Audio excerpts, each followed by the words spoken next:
Hello guys, I'm back once again. This is YouTube channel Path and Lighter. Rest of the topic especially mentioned in the syllabus of APFC will be covered by me or my friend within 2 to 3 days. So till then I decided to start with polity portion as 14 to 15 questions were asked previously in this paper. So to begin with, the first video of polity, making of the constitution for APFC exam, EPFO, and this is presented by me, Deepak Jaiswal. Now about me, I am Inspector since 2006, ranked 161 in APFC, and after joined as APFC Ahmedabad in 2014, from which I later resigned. Now before starting the video, I must tell you that it's an exhaustive video. You will find everything. So if you have read it or if you are good in polity, then you will find it boring. But if you are new to it, then you will find it interesting. And of course, I assure you that no questions will be left untouched after reading this, after watching this video. I have tried to institute each and everything I think that is important for the chapter. I have taken it from M. Lakshmikant. So if you wish, you can also read it. It's a good book. So to begin with, before independence, how the idea of constitution came into the mind of our freedom fighters. So idea of a constituent assembly for India was put forward for the first time by M.N. Roy. So he was the person who gave the idea for forming a constituent assembly to make a constitution. So the Constituent Assembly was constituted in November 1956. Constituent Assembly for making the constitution was constituted in November 14/6 under the scheme formulated by the Cabinet Mission Plan. So this was the plan under which Constituent Assembly was constituted. Constituent Assembly was to be partly elected and partly nominated. Partly elected means indirectly elected by the members of the provincial assemblies, and partly nominated means persons nominated by the princely states who themselves were elected on a limited franchise. Then coming to assembly included all important personalities of India at that time, with the exception of Mahatma Gandhi and M.A. Jinnah. So these two were not the part of the Constituent Assembly. Constituent Assembly held its first meeting on December 9, 1946. Now coming to the person who presided, Dr. Sachidanand Sinha, the oldest member, was elected as a temporary president of the assembly following the French practice. Still, if after fresh elections, when the government or when the Lok Sabha meeting held for the first time, the oldest member becomes the president. After that, election for a speaker occurs. But for that 2 to 3 days, the oldest member becomes the Speaker of the Lok Sabha. So at that time, the oldest member was Dr. Sachidanand Sinha. He became the president. Then Sir B.N. Roy was appointed as the constitutional advisor to the assembly. Jawaharlal Nehru moved the historic objective resolution, which is more or less preamble, in the assembly. It laid down the fundamentals and philosophy of the constitutional structure. Now, making of the constitution for free India and acting of ordinary laws for the country. These two were the functions of the Constituent Assembly.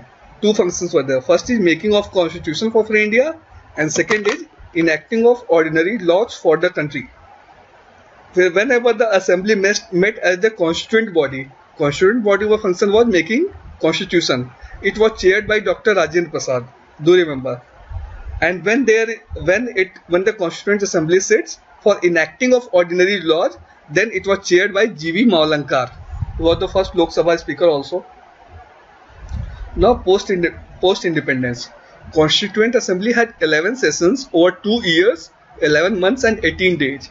November 26, 1949, when the task of making the constitution was over, in addition to making of the constitution, acting of the constitution also performed the following functions. On November 26, 1949, the constitution was prepared. Now, in addition to that ordinary laws and preparing constitution, there were some other functions of also of Constituent Assembly. First, it ratified the India's membership of the Commonwealth in May 1914. This all happened. It adopted the national flag on July 22, 1947. Adopted the national anthem on 24 January 1950. adopted the national song on 24 January 1950 and elected Dr. Rajendra Prasad as the first President of India on January 24, 1950. On January 24, 1950, the Constituent Assembly held its final session. It, however, did not end and continued as the Provisional Parliament of India from January 26, 1950 till the formation of new Parliament after the first general elections in 1951-52. So, for the first general elections were held in 1951-52. The Constituent Assembly appointed a number of committees to deal with different tasks of constitution making.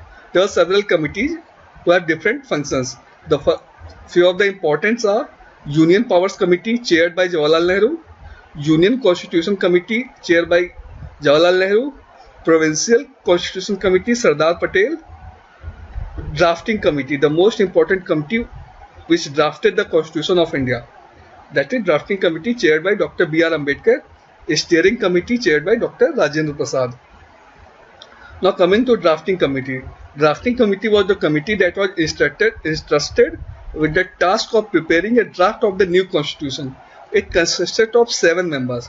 First is Dr. B.R. Ambedkar, N. Ayyanagar, Ladi Krishnaswamy Iyer, Dr. K.M. Munshi, Sayyid Muhammad Sadullah, and Madhav Rao. First, previously it was B.L. Mitter, but who resigned due to ill health, and Madhav Rao became the member of the committee. And T.T. Krishnamachari, he replaced D.P. Khaitan, who died in 1940. Now, draft constitution was declared as passed on November 26, 1949, and received the signatures of the members and the president.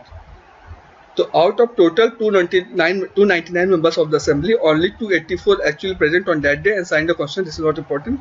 This is also the date mentioned in the preamble as the date on which the people of India, focus on this line, people of India in the Constituent Assembly adopted, enacted and gave to themselves this constitution. Questions comes on this part, that it was adopted, enacted. So it was adopted, enacted and gave. This date was 26 November 1949. Now, the constitution as adopted on November 26, 1949 contained a preamble, 395 articles and 8 schedules. The preamble was enacted after the entire constitution was already enacted.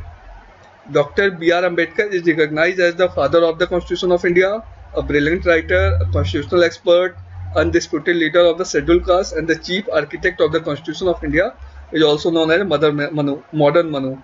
This is some discussion about B.R. Ambedkar, it can be asked. Now, some provisions of the Constitution pertaining to citizenships, elections, provisional parliament, temporary and transitional provisions and short title contained in articles 5, 6, 7, 8, 9 days came into force on November 26, 1949 itself. On this date, some part of the constitution came into force. The major part of the constitution came into force on January 26, 1950. So, questions can be asked in 2 types and are asked in two ways, that when the constitution was adopted or enacted, that is on 26 November, and when the constitution came into force, so that date is 26 January 1950. Why this date? Why not 26 November 1949? This is to celebrate date of commencement of the constitution because of its historical importance. It was on this day in 1930 that Poon Swaraj Day was celebrated, following the resolution of the Lahore session December 1929 of the INC. So to commemorate this event, they took this date 26 January 1949. This date is referred to in the constitution as the date of this commencement and celebrated as the Republic Day. Now this is all it. Subscribe to this channel for free education. Promote it among friends. For any queries or suggestions, mail us at pathandlighter@gmail.com. Thank you.